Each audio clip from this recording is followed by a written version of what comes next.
imeanza kurejea katika barabara kuu ya kutoka Dar es Salaam kwenda mikoa ya kusini baada ya wakala barabara nchini TANROADS kufanya kazi usiku na mchana kurekebisha eneo la Somanga Matundu yaliyoathiriwa na mvua. Watu 43 watekwa nyara na wengine 4 wameuawa katika shambulio lililotokea katika jimbo la Katsina kaskazini magharibi mwa Nigeria. Na katika michezo, makocha na wachezaji wa klabu ya Simba na Al Masry ya Misri waeleza utayari wao kuelekea mchezo wao wa marudiano wa kombe la shirikisho utakaochezwa kesho katika uwanja wa Benjamin Mkapa jijini Dar es Salaam.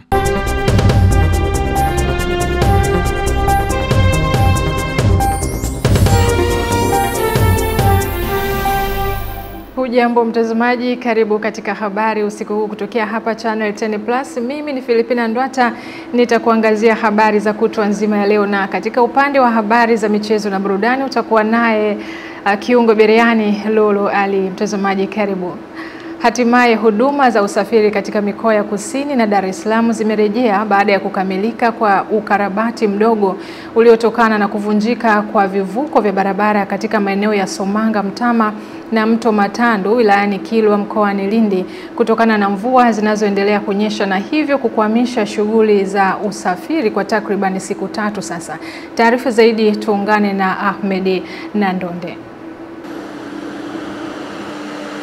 Akizungumza mapema leo katika eneo la Mto Matandu, Waziri wa Ujenzi Mheshimiwa Abdallah Ulega akiwa na mwenyekiti wa kamati ya ulinzi na usalama ambaye pia ni mkuu wa wilaya ya Kilwa Mohamed Nyundo amesema hivi sasa wameruhusu magari madogo na mabasi ya abiria huku malori ya mizigo yakiendelea kusubiri kwa muda. Nawashukuru wa Tanzania kwa sababu ya subira na uvumilivu.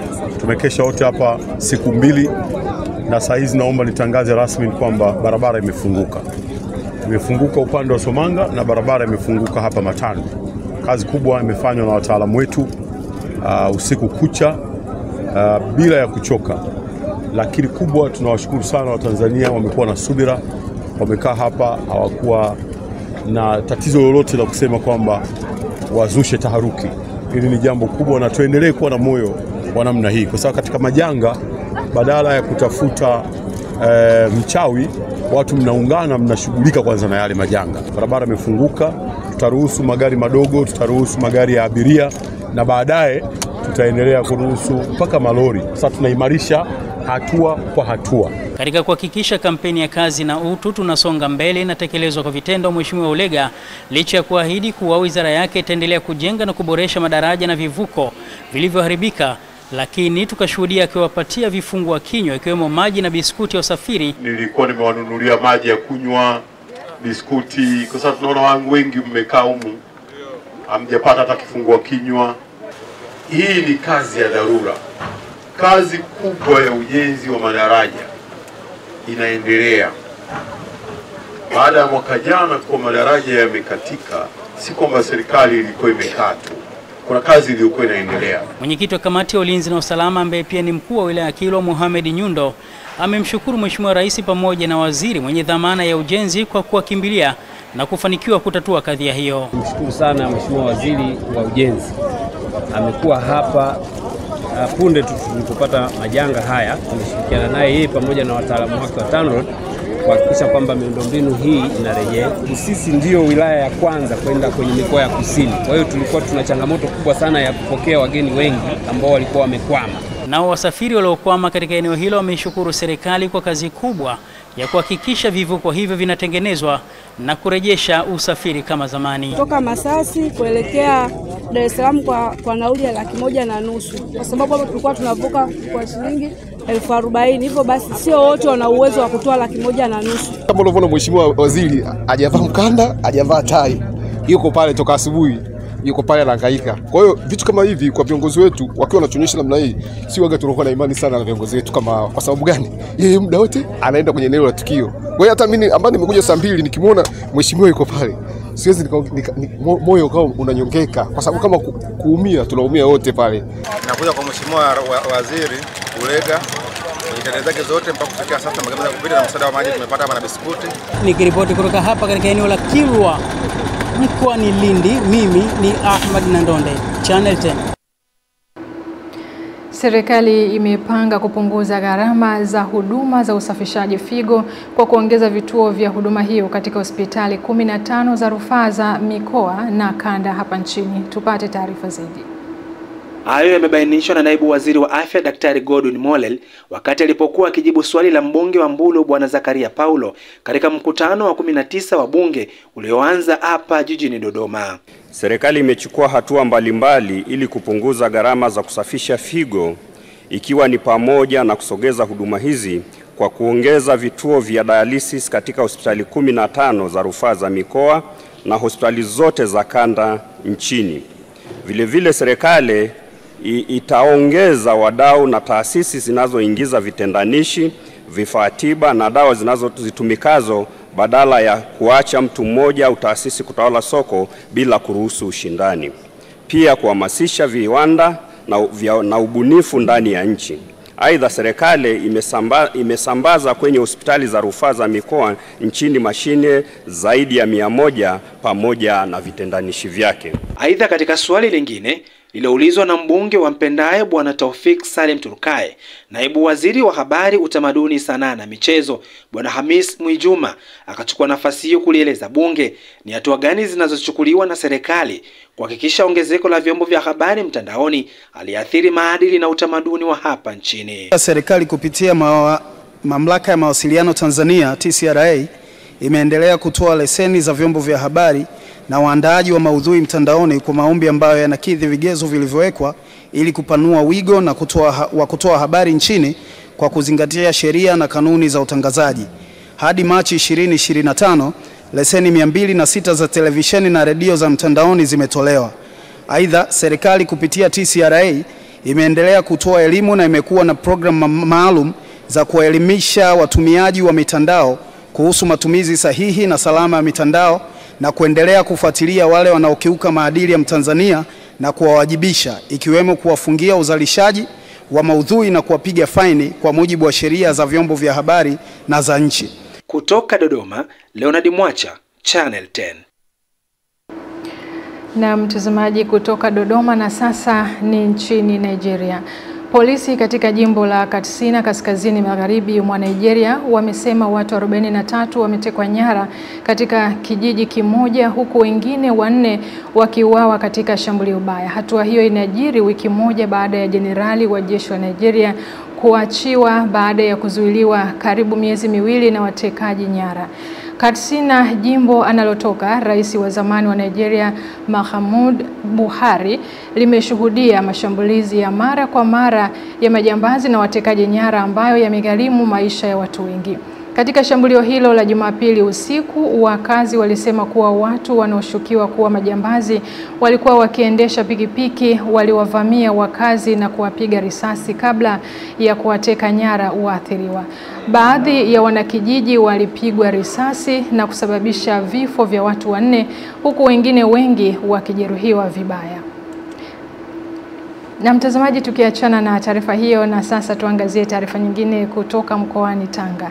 Wananchi wa kijiji cha Gole kilichopo wilayani Handeni mkoani Tanga wanakabiliwa na changamoto kubwa ya ubovu wa barabara kufuatia mvua zinazoendelea kunyesha wilayani humo na kusababisha adha ya usafiri kwa watumiaji wa barabara hiyo wakiwemo wagonjwa. Kutoka Handeni, Ernest Mbezi anaripoti tani. Wakielezea changamoto hiyo, baadhi ya watumiaji wa barabara hiyo ya kutoka kijiji cha Kwachaga hadi Gole wilayani hapa wamesema, sisi tuko huku kwa Mgube lakini tuna shida kubwa ya barabara.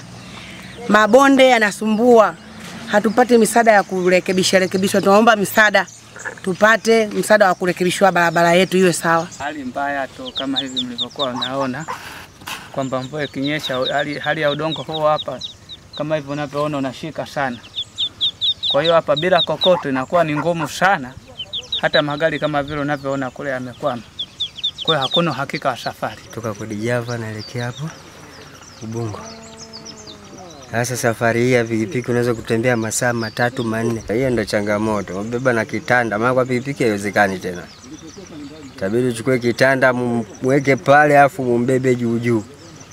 Sehemu nzuri anakaa kwenye pikipiki, sehemu mbaya hivyo hivyo mnaenda. Sasa kama hapa tena mgonjwa si anakufa kweli. Hata hivyo, serikali kupitia wakala wa barabara mijini na vijijini TARURA imeendelea kufanya juhudi za kukarabati barabara hiyo baada ya kujenga daraja lenye urefu wa zaidi ya mita 40 linalounganisha vijiji vya Nyasa na Gole, kama anavyoelezea mhandisi kutoka TARURA wilayani hapa, huku akibainisha mikakati ya kuendelea kukarabati maeneo yote korofi. Hali yetu ya barabara ni za wastani, hasa kipindi cha mvua zinapitika kwa shida, lakini bado ziko kwenye hali nzuri. Tayari tumeshatenga hizo hapo fedha kwa ajili ya kuboresha zile sehemu zote ambazo ni korofi, ikiwa ni pamoja kuweka vifusi, na kama kuna sehemu zingine ambazo zinahitaji zile structure ndogo ndogo, kwa mfano karavati, kuweka hizo hapo karavati ambayo itatekelezwa kwa mwaka wa fedha unaokuja. Akielezea namna ambavyo daraja hilo limekuwa na msaada mkubwa kwa wakazi wa maeneo hayo, mbunge wa jimbo la Handeni Vijijini John Salu amesema, kwa kweli tunashukuru sana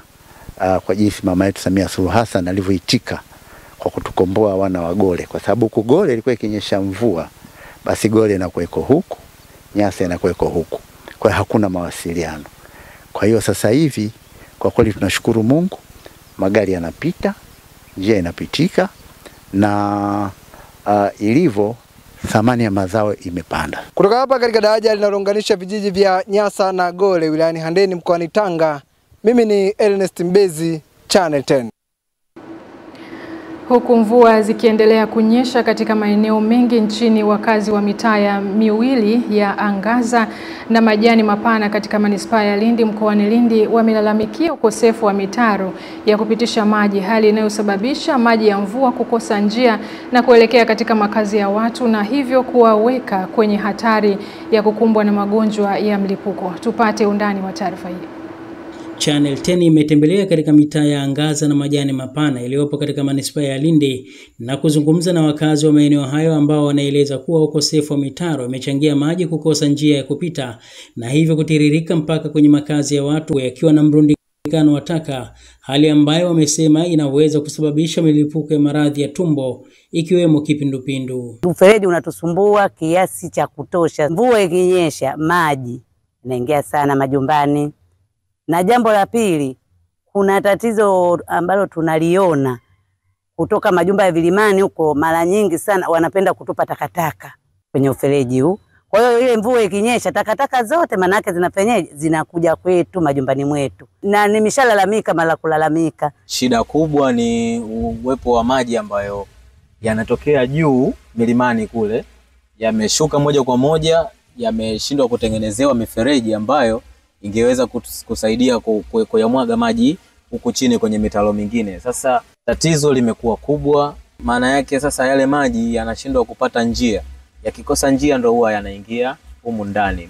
Magonjwa ni mengi, maji yanatoka juu, yanatoka na vitu tofauti tofauti, yote yanakuja kutuama hapa. Mwenyekiti wa serikali ya mtaa wa Majani Mapana Rashid Kindamba amesema tayari amepeleka malalamiko hayo katika mamlaka husika licha ya kutokuwepo kwa hatua zozote zilizochukuliwa kwa zaidi ya miaka 6 sasa.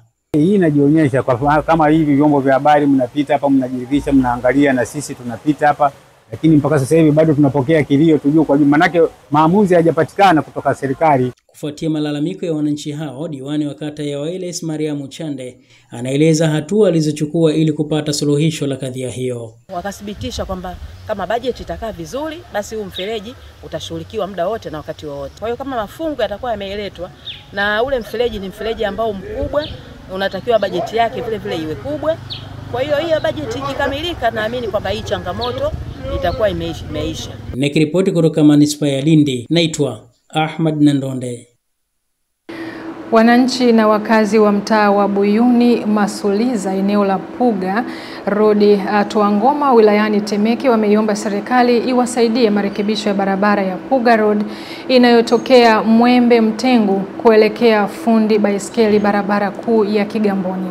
Tupate taarifa zaidi. Wakizungumza kwa nyakati tofauti juu ya kero hiyo jijini Dar es Salaam, wawakilishi wa wananchi na wakazi wanaotumia barabara hiyo ya Puga, Abrahamu Eliudi amesema ni muhimu kufanyika kwa ukarabati wa mara baada ya changamoto kubwa ya mvua zinazoendelea kunyesha. Amesema licha ya wakazi hao wa mtaa wa Buyuni Masuliza kuchangishana fedha zaidi ya mara 3 kwa ajili ya ukarabati huo, lakini bado wameshindwa kufikia malengo na hivyo wakalazimika kuiomba serikali kuingilia kutatua changamoto hiyo ya barabara. Wananchi kwa nguvu zao wamefanya jitihada kubwa za kuweza kuweka mawe, kuziba mapengo ya mashimo, lakini imekuwa shida kwa upande mmoja upande mwingine, kwa sababu hii barabara ina maji mengi sana ambayo yanashuka chini, kwa hiyo yanachimba kiasi kwamba kuacha mashimo. Kwa hiyo kwa mazingira haya jinsi yalivyo, kwa kweli sio siri ni kwamba inahitaji serikali sasa kuweza kutusaidia juu ya jambo hili. Ni barabara ambayo ina changamoto ya muda mrefu sana kuanzia mwaka 2022 mpaka leo, lakini ni kwa muda mrefu sana tumehangaika wananchi kuitengeneza hii barabara kama mnavyoiona, lakini sasa imefika hatua tumeshindwa kuendelea kwa sababu gharama tunazohitaji kutengeneza hii barabara ni kubwa sana. Lakini pia tulipata taarifa kwamba mradi wa DMDPR utakuja huku, lakini pamoja na hayo tuliweza kufanya mawasiliano na mamlaka husika za barabara, lakini mpaka leo hatujaweza kupata muafaka, hatujaweza kupata msaada wote. Hii barabara ni kubwa sana, inaunganisha Twangoma na Mwembe Mtengu, lakini barabara ambayo ina changamoto kubwa sana. Na kiukweli barabara yetu ni changamoto, hususan kwa sisi wamama ambao tunatumia barabara hii.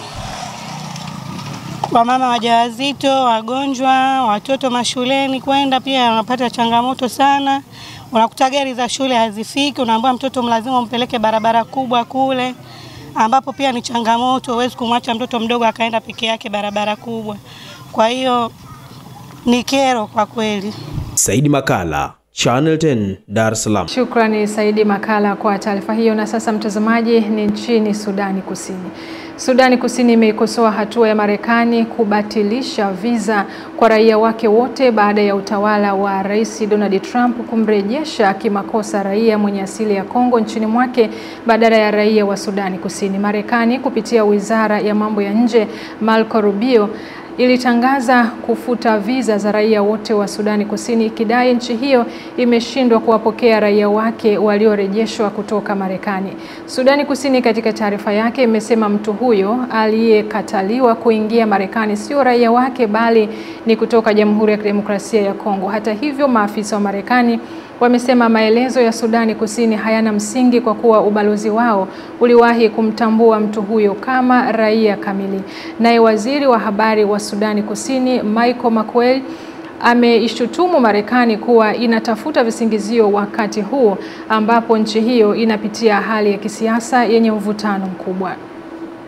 Na mtazamaji, taarifa hiyo ya kutoka huko nchini Sudani ndivyo ambavyo inatoa wasaa wa habari za michezo na burudani, na baada ya mapumziko mafupi utakuwa naye kiungo biriani Lulu Ali atakujuza mengi zaidi katika upande huo wa michezo.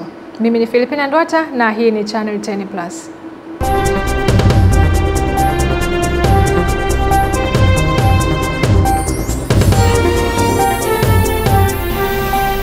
Naam, shukrani sana Filipina Ndwata kwa habari ya kutwa nzima hilo, nami niko hapa kukujuza katika upande wa michezo na burudani. Mimi ni kiungo biriani Lulu Ali, karibu. Na kwa kwanza mtazamaji, tuangazie huko Waziri Mkuu wa Jamhuri ya Muungano wa Tanzania Mheshimiwa Kassim Majaliwa amesema uamuzi wa Rais wa Jamhuri ya Muungano wa Tanzania Dr. Samia Suluhu Hassan na Rais wa Zanzibar Dr. Hussein Ali Mwinyi wa kuridhia mashindano ya AFCON na CHAN kufanyika nchini utasaidia kwa kiasi kikubwa kuendeleza na kukuza sekta ya michezo na utalii nchini. Mheshimiwa Majaliwa amesema Watanzania watapata fursa ya kuendeleza michezo na kuhamasisha wachezaji kufanya mazoezi zaidi ili wapate sifa za kucheza michuano hiyo, huku akihimiza kila Mtanzania majukumu ya kuilinda miundombinu hiyo ili ubora uliofikiwa baada ukarabati uendelee kuwepo hadi michuano hayo yatakapofanyika. Leo nimefanya ziara hapa ya ukaguzi wa viwanja vitakavyotumika kwenye mashindano ya CHAN pamoja na AFCON ambayo Tanzania tumepata bahati ya kuwa kituo cha kuendeshea michezo hiyo. Kwa serikali zetu mbili ziko kwenye harakati ya maandalizi ya viwanja ili CAF watakapokuja kufanya ukaguzi wao tuweze kuwa na sifa ya kuwa na kituo kamili cha kuendesha michezo hiyo. Na kwa Tanzania tunayo fursa ya kutumia viwanja vilivyoko hapa Zanzibar lakini pia na bara. Kwa tuna uhakika kwa mkakati huu kwa serikali zetu zote mbili kuharakisha hatua zilizobaki kuhakikisha kuwa tunakamilisha, huku tukiwa tunajua tunakuja kuchachua hamasa ya kuendeleza michezo nchini, lakini pia Watanzania kwa ujumla wao walioko hapa Zanzibar na kule bara wananufaika na hao wageni. Wawekezaji wetu wa hotels watapata wageni wa kutosha, kwa sababu hawaji tu timu ya watu 11, inakuja timu na viongozi mbalimbali, nao watasambaa kwenye hoteli zote, lakini na mashabiki wa timu za nchi hizo watakuja hapa kwetu, na biashara mzuri tutaifanya, utalii mzuri tutaufanya, uwekezaji huu utaleta manufaa. Kwa hiyo tuendelee kuhamasisha wafanyabiashara wa nyumba za kulala wageni, kwa maana hoteli za viwango vya kimataifa. Kipindi kilichobaki, kama una uwezo wa kujenga hoteli yote ya nyumba 3 au 4, anza ujenzi, kwa sababu wageni wengi watakuja nchini. Kuelekea mchezo wa mzunguko wa pili robo finali kombe la shirikisho Afrika ili kufuzu hatua ya nusu finali kesho katika dimba la Benjamin Mkapa, akiwakaribisha Al Masry kutoka Misri saa 10 kamili jioni mapema leo, makocha na wachezaji wamefunguka kuelekea mchezo huo. If you don't get a chance today, go and buy your ticket tomorrow morning before the game and bring your family and come and witness an exciting game where the players are going to give their all to make this club and to make them proud. Hii tunavuka. Maandalizi yameenda vizuri kabisa. Naweza kusema maandalizi yameenda kwa 99%. Kwa hiyo leo tunakuja kukamilisha 100% ili tuweze kukamilisha 100% kwa ajili ya mchezo wa kesho. Kwa hiyo niseme tu kwamba tupo tayari na tupo tayari kwa ajili ya kuhakikisha kwamba tunaivusha Simba kuelekea katika hatua ya nusu finali. Sisi kama wachezaji tunatambua jukumu ambalo lipo mbele yetu, na ukizingatia kwamba hakuna ukiangalia mashabiki, wanachama na kila mtu na kila Mtanzania ambaye anapenda mpira, matarajio yao ni kwamba kesho tunafanya vizuri, lakini matarajio hayo yanabebwa na sisi wachezaji. Kwa hiyo niwahakikishie kwamba na niwaombe wapenzi na kila mtu ambaye anapenda mpira ajitokeze kwa wingi kesho kuhakikisha kwamba kile ambacho wanakitarajia sisi kama wachezaji tumejiandaa nacho vizuri, na tutaenda kufanya vizuri kuhakikisha kwamba ile imani ambayo wao wanayo kwamba hii tunavuka, na tunavuka kweli. Hii hatua ambayo tupo ni hatua ambayo kila mtu kashaifanya. Yaani tusijivunie hii hatua ambayo tupo nayo sasa hivi. Kwa hiyo jukumu lao kubwa ambalo limewafanya leo hii wapo Simba ni kuhakikisha kwamba tunatoka katika hatua hii na tunaenda katika hatua inayofuata. Kwa hiyo ni kuhakikishia kwamba wachezaji wangu ni waelewa na tupo tayari kwa ajili ya pambano na kuhakikishia kwamba kesho tunavuka. Na mtazamaji, Simba SC inahitaji ushindi wa magoli 3-0 kesho ili kujikatia tiketi ya kusonga hatua ya nusu finali ya michuano hiyo ambayo hawajafuzu kwa muda mrefu. Na kutoka Njombe, mashabiki wa soka mkoani humo wameonyesha matumaini makubwa kwa wekundu wa Msimbazi kuibuka na ushindi na kufuzu hatua ya nusu finali. Taarifa zaidi na Michael Patrick kutoka Njombe inatueleza zaidi. Baadhi ya mashabiki na wapenzi wa soka mkoani hapa wakizungumza na kamera ya Channel 10 wamebainisha juu ya matarajio yao ya mchezo huo utakaochezwa kwenye dimba la uwanja wa Benjamin Mkapa jijini Dar es Salaam. Simba iko zaidi, na mimi ni mshabiki wa Simba na pia naiombea Simba iende mbele. Kuangukia pua kwa Simba sio changamoto. Kwa sasa sisi tunaamini Simba iko juu na tunapiga. Simba inapocheza na Al Masry ni kwamba inawakilisha nchi. Hapo mambo Simba na Yanga kidogo tunaweka pembeni. Wananchi watokee wengi uwanjani waisapoti timu yao ili iweze kupata matokeo. Simba kwa sababu alikuwa ugenini.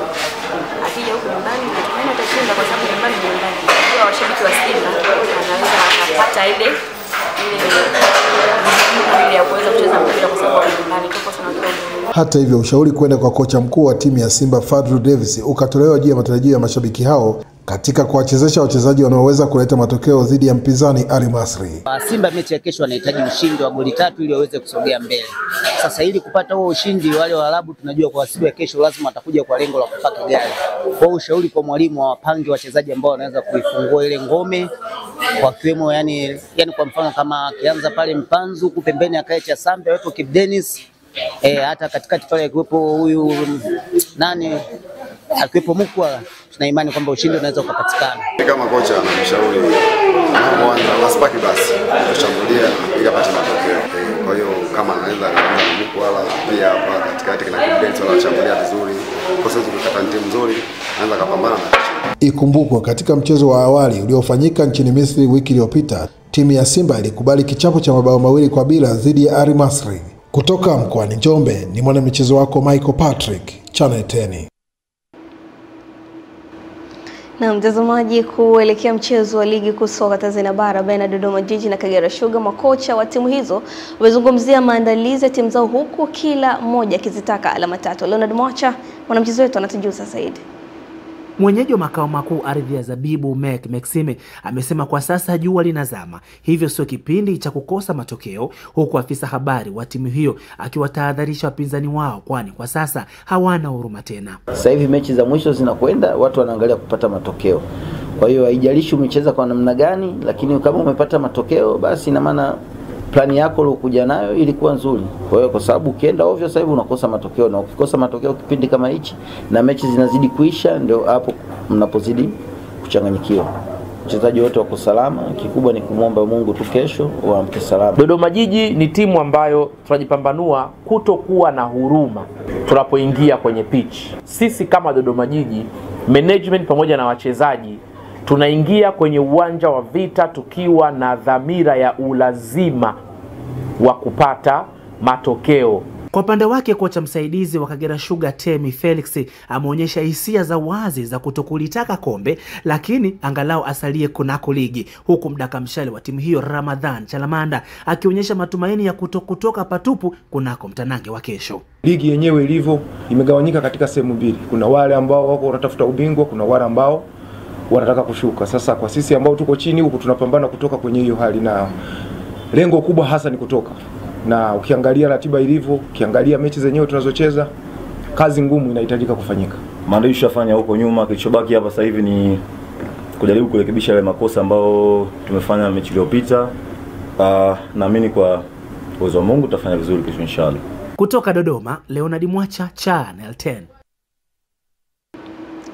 Kituo cha mafunzo ya michezo kwa watoto na vijana Cheyo Sports Academy cha mjini Tabora kwa kushirikiana na wadau wa michezo wameenzi mchezo wa bao siku ya kumbukizi ya aliyekuwa rais wa Zanzibar marehemu Sheikh Abeid Amani Karume, kwa kuwa mchezo huo ulikuwa ni sehemu ya historia kuuawa kwa kupigwa risasi akiwa anacheza bao. Mwanamichezo wetu Pendo Salu ana taarifa zaidi.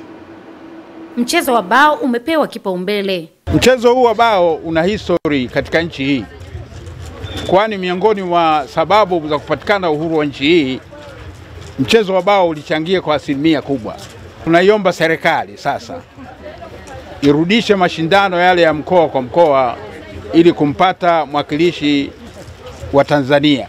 Mkurugenzi wa kituo cha Cheyo Sports Academy Sabala Agostino ameeleza dhamira ya kituo hicho katika kuibua vipaji. Sisi tunasema mpira ni maisha, kipaji ni dhahabu.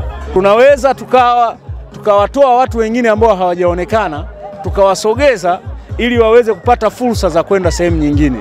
Kwa sababu kuna watu wanahitaji kuendelezwa.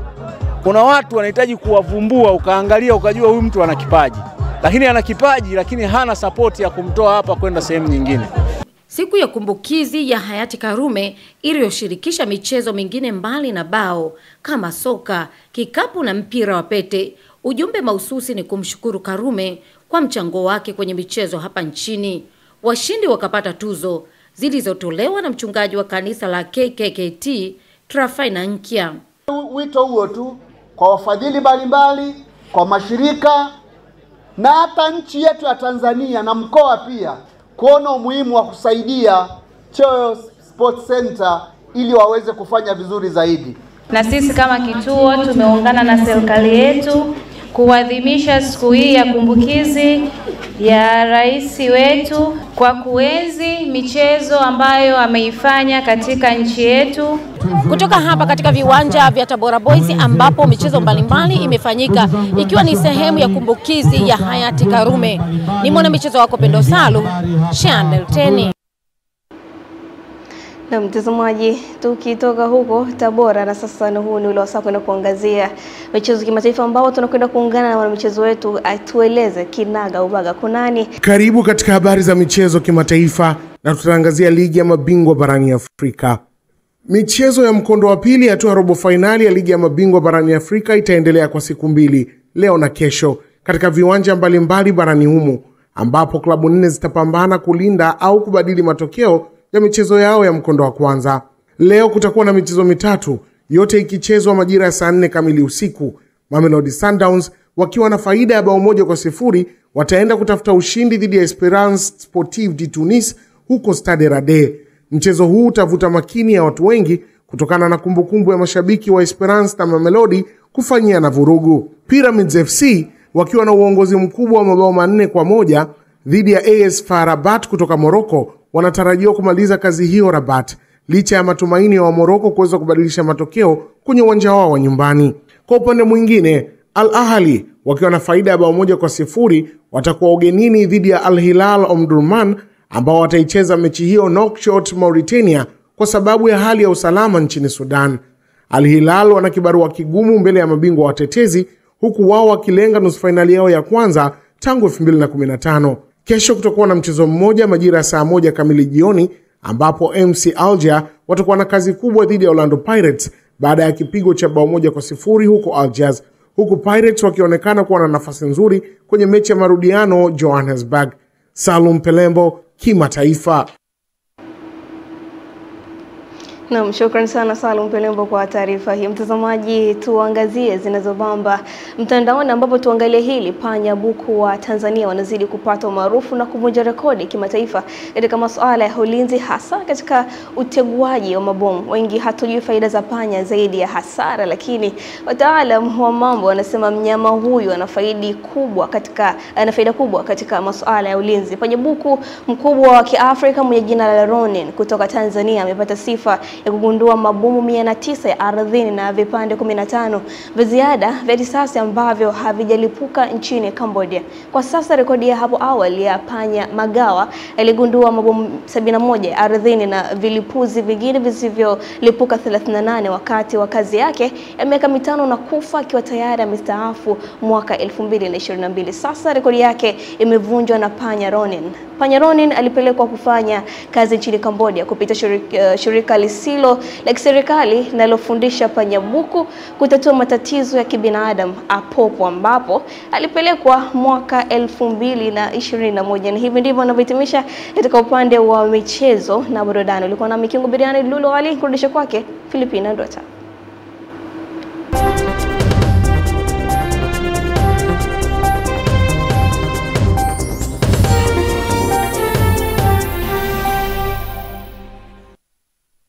Na hivyo ndivyo ambavyo anatamatisha habari za michezo na burudani. Kiungo Biriani Lulu Ali, nami mtazamaji sina la ziada kutokea hapa. Ulikuwa nami Filipina Ndwata katika mkusanyiko wa habari za kutwa nzima ya leo, na nikutakie utazamaji mwema wa vipindi vyetu vinavyoendelea kutokea hapa Channel 10+, na nikutakie pia usiku mwema. Kwaheri.